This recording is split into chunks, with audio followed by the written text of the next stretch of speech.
नमस्कार। About India channel में मैं अनिल केसी आपका स्वागत करता हूं। अबाउट इंडिया चैनल का वास्तविक उद्देश्य भारत के युवाओं को भारत की संस्कृति और भारत के विरासत से परिचय कराना है। भारत के संस्कृति के अंतर्गत हम लोग इसके में गाथाओं की श्रृंखला लेकर आए हैं, जिसे हम स्टोरीज का वह नाम देते हैं।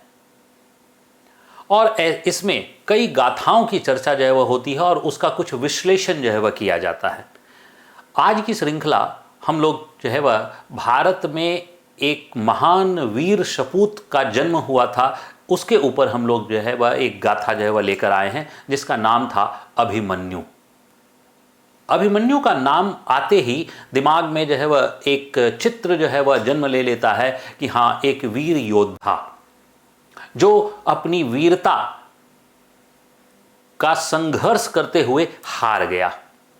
हारने के बाद भी हम उसे याद करते हैं। नॉर्मली हम लोग वह किस योद्धा को याद करते हैं? जो जीते हुए योद्धा होते हैं, परंतु अभिमन्यु एक ऐसा योद्धा माना जाता है जो हारा, उसके बाद भी हम उसे याद करते हैं। आइए हम लोग जानने का प्रयास करें कि हम अभिमन्यु को किस रूप में जानना चाहिए और अभिमन्यु कौन थे। तो अभिमन्यु कौन थे, ये अगर हम उसको एक फैक्चुअल जानकारी के रूप में, इंफॉर्मेटिव जानकारी के रूप में वह रखने का प्रयास करें, तो अभिमन्यु वह महाभारत ग्रंथ जो है उसके एक पात्र के रूप में हमें जानते हैं हम लोग। अभिमन्यु के पिता का नाम अर्जुन और अभिमन्यु की माता का नाम वह सुभद्रा। सुभद्रा कौन थी? तो सुभद्रा वो भगवान श्री कृष्ण की बहन थी। इसका मतलब है कि भगवान श्री कृष्ण वो अभिमन्यु के मामा हुए, अभिमन्यु के मामा। अब यहां पर इससे एक बात यह भी वह पता चलता है कि उस समय वह गैर जातीय विवाह वह होते थे और गैर जातीय विवाह को स्वीकृति थी और खुद भगवान के द्वारा स्वीकृति थी। क्यों? क्योंकि अर्जुन वह क्षत्रिय कुल के और सुभद्रा यदुवंशी कुल के। तो दोनों में अलग अलग जाति है, लेकिन अलग अलग जाति में विवाह हो रहे हैं और भगवान के द्वारा वह उसे स्वीकृत है। और न केवल स्वीकृत है बल्कि वह भगवान ने ही वह इस विवाह की पूरी रचना रची थी। तो इसका मतलब है गैर जातीय विवाह होते थे। एक हमें इंफॉर्मेशन यह भी वह मिलता है। और आज हम लोग अगर गैर जातीय विवाह का विरोध करते हैं तो आप समझिए कि हम भगवान कृष्ण के द्वारा बताए गए मार्ग का भी विरोध करते हैं। तो आइए अभिमन्यु की पत्नी, अभिमन्यु के 2 विवाह हुए थे। नॉर्मली एक विवाह के बारे में वह जानकारी है, उत्तरा के बारे में, लेकिन एक और वह पत्नी थी जिनका नाम था वत्सला। और वत्सला से उनकी एक पुत्री थी जिसका नाम था सत्यप्रिया, जो पुत्री थी। और उत्तरा से वह परीक्षित नाम का एक पुत्र पैदा हुआ था। हालांकि ये दोनों वह गर्भ में थे जब अभिमन्यु की मृत्यु हो गई, यानी अभिमन्यु ने वह इनको देखा नहीं था। तो अभिमन्यु का जो पुत्र हुआ वह कौन? परीक्षित। अब ये परीक्षित कौन है? तो ये परीक्षित जैसे महाभारत का युद्ध हुआ, महाभारत के युद्ध के बाद हस्तिनापुर का जो राज्य है वो युधिष्ठिर को मिलता है और युधिष्ठिर के बाद वह शासक वो परीक्षित बनते हैं हस्तिनापुर के। युधिष्ठिर के बाद परीक्षित ही शासक बनते हैं और ये परीक्षित वह शासक के रूप में वह हस्तिनापुर में राज्य वह करते हैं। आइए इसके बाद देखिए, अभिमन्यु वह एक महान योद्धा थे। तो महान योद्धा इंफॉर्मेटिव है, महान योद्धा थे। तो युद्ध की जो शिक्षा उनको जो ग्रहण हुई वह एक तो बलराम के द्वारा, जो श्री कृष्ण के बड़े भाई थे, और खुद भगवान श्री कृष्ण के द्वारा, और एक वह प्रद्युम्न के द्वारा। प्रद्युम्न कौन है? तो प्रद्युम्न वह भगवान श्री कृष्ण और रुक्मिणी के पुत्र वह, यानी जो रुक्मिणी महालक्ष्मी का रूप मानी जाती हैं और श्री कृष्ण, इन दोनों के पुत्र के रूप में वह प्रद्युम्न जो एक भाई वह हुए, कजिन ब्रदर हुए। तो इसका मतलब है इन 3 महान योद्धाओं ने दरअसल वह अभिमन्यु को तरासा था। अभिमन्यु को तरासा था इन 3 महान योद्धाओं ने। और इसके अलावा वह खुद वह अर्जुन का पुत्र था। तो अर्जुन का पुत्र होने के नाते भी उसमें वह कई गुण पहले से विद्यमान थे। तो इसका मतलब है कि वह वीरता उसमें पहले से रग रग में भरी हुई थी अभिमन्यु में। और महाभारत के युद्ध के 13वें दिन कौरवों ने वह चक्रव्यूह की रचना की।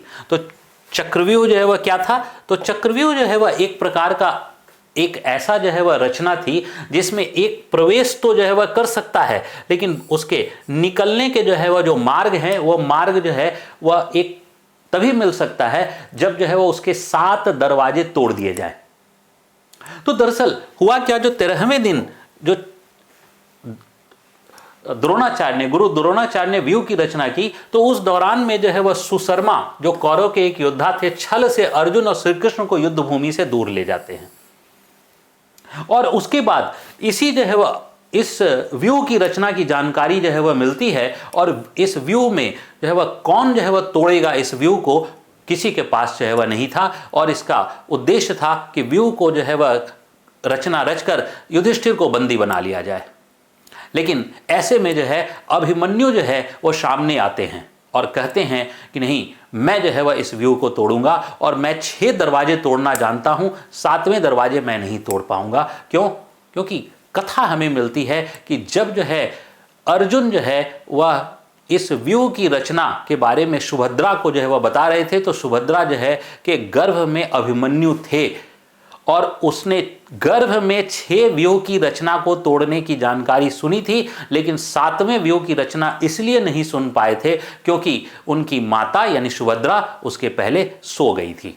तो यह एक हमें कथा के रूप में जो है वह मिलती है। जो भी हो, अभिमन्यु 6 दरवाजे जो है वह तोड़ना जानते थे, लेकिन 7वें दरवाजे तोड़ना नहीं जानते थे। इसका मतलब है कि अभिमन्यु को यह जो है वह मालूम था कि वह 7वां दरवाजा नहीं तोड़ सकता है। इसके बावजूद भी अभिमन्यु ने युद्ध के लिए तैयारी की और युद्ध क्षेत्र में गए। केवल युद्ध क्षेत्र में जाने के पहले यह निश्चित हो गया अभिमन्यु के दिमाग में कि वह जो है जीवित लौटने की संभावना उसकी कम है। हम लोग जो है वह ने कहा कि हम क्यों अभिमन्यु की चर्चा करते हैं या क्यों अभिमन्यु को जो है वह हम आज भी याद करते हैं।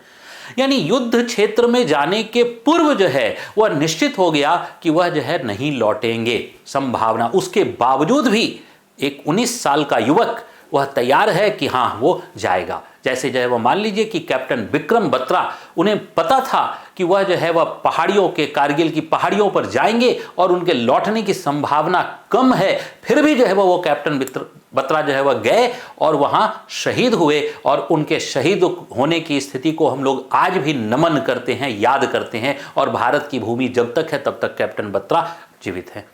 ठीक इसी प्रकार भारत की संस्कृति जब तक जीवित है तब तक अभिमन्यु जीवित है। क्यों? क्योंकि अभिमन्यु को मालूम था कि वह जो है वह जीवित हो वापस नहीं आएगा। अभिमन्यु ने एक दिन संघर्ष किया, यानी पूरे के पूरे जीवन काल में एक दिन का संघर्ष अभिमन्यु का था, और वह था महाभारत युद्ध के 13वें दिन। इसके पहले 12 दिन तक युद्ध हुई। अभिमन्यु की कहीं चर्चा जो है वह हम लोगों को नहीं जो है वह सुनने को मिलती है। और इसके पहले भी वो अगर 19 वर्ष की अवस्था है तो 19 वर्ष की अवस्था में हमें पांडवों के बाल्यावस्था की कथाएं मिलती हैं, हमें श्री कृष्ण के बाल्यावस्था की कथा मिलती है, दुर्योधन के बाल्यावस्था की कथा मिलती है। अभिमन्यु के बाल्यावस्था की कोई कथा हमें जो है वह नहीं मिलती है जो प्रचलित हो। इसका मतलब क्या है कि बाल्यावस्था की कथा में अभिमन्यु जो है वह मात्र तैयारी में थे। किस चीज की तैयारी में थे? तो युद्ध जो है वह सीखने की तैयारी में थे। 19 वर्ष तक जिसको सीखा, 1 वर्ष 1 दिन के लिए उसको दांव पे लगाया। 19 वर्ष जिस चीज को सीखा, जो उनके जीवन में जो है वह 19 वर्ष में आया, उसको 1 दिन के लिए दांव पे लगाया। 1 दिन का संघर्ष जो है अभिमन्यु को भारत के चिरकाल के लिए जो है वह अमर कर गया। यानी 1 दिन का संघर्ष अभिमन्यु का, 19 वर्ष की तैयारी, 1 दिन का संघर्ष, और 1 दिन के संघर्ष ने जो है अभिमन्यु को अमर कर दिया भारत में। इसका मतलब है कि यह संदेश देता है मानव को संदेश देता है कि आप भले जो है वह जीवन भर तैयारी करें और आपके 1 दिन का संघर्ष भी हो सकता है, या कुछ वर्षों का संघर्ष या कुछ माह का संघर्ष आपको इस जो है दुनिया में अमर कर दे। यानी आपके इस दुनिया में आपका जो कार्य है उस कार्य का इतना जो है वह इतनी प्रेरणा मिल जाए या इतना प्रसंग मिल जाए कि आप जो है वह उसके से चर्चित हो जाए। अभिमन्यु का संघर्ष जो है वह हमें यही प्रेरणा देता है कि 1 दिन कि संघर्ष से जो है वह इस जो है वह जगत को जीता जा सकता है। अभिमन्यु भले युद्ध को हार गए, लेकिन जो है वह आज भी जो है वह जगत को जीत गए, हमारे जो है वह दिलों को जीत गए। कि अभिमन्यु को मालूम था कि उसकी मृत्यु होगी, उसके बाद भी जो है अभिमन्यु युद्ध क्षेत्र में गए और एक दिन का संघर्ष। हमें अभिमन्यु के ऐश्वर्य का जो है वह की कोई जानकारी नहीं है। जिस समय 19 साल की अवस्था और श्री कृष्ण के जो है वह भांजे के रूप में जो है वह द्वारिका में जो है वह पल बढ़ रहे थे, हमें उसकी जानकारी जो है वह नहीं मिलती है, लेकिन एक दिन के संघर्ष की जानकारी मिलती है। इससे जो है वह हमें संदेश मिलता है कि संघर्ष जब जब मानव के जीवन में जो है वह आता है तो वह संघर्ष हमें नई चुनौतियां देता है, और निश्चित है कि वो नई चुनौतियां नए अवसर को प्रदान करती हैं। यानी जो चुनौतियां आती हैं, जो संघर्ष आता है, वह केवल संघर्ष हारने के लिए नहीं, संघर्ष जो है वो हमें जीतने के लिए जो है वह होता है। और इस जगत को जीतने के लिए, इस समाज को जीतने के लिए, भारतीय समाज के दिलों पर राज करने के लिए ही संघर्ष जो है हमारे जीवन में आता है।